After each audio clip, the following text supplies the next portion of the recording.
بسم الله الرحمن الرحيم.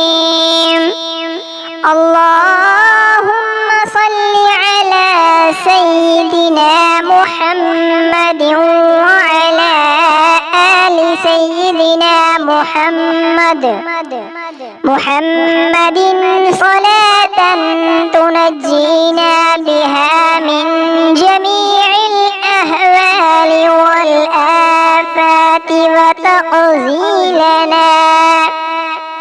وتقضي لنا بها جميع الحاجات وتطهرنا بها من جميع السيئات وترفعنا بها عندك أعلى الدرجات وتبلغنا بها أقصى الغايات من جميع الخيرات في الحياة وبعد الممات، إنك مجيب الدعوات ورافع الدرجات ويا قاضي الحاجات ويا كافي المهمات ويا دافع البليات ويا حل المشكلات.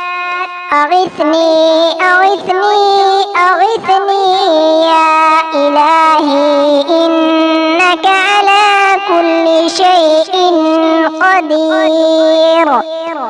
اللهم صل على سيدنا محمد النبي الأمي وآله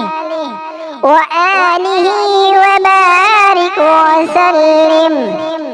أستغفر الله الذي لا إله إلا هو الحي القيوم وأتوب إليه.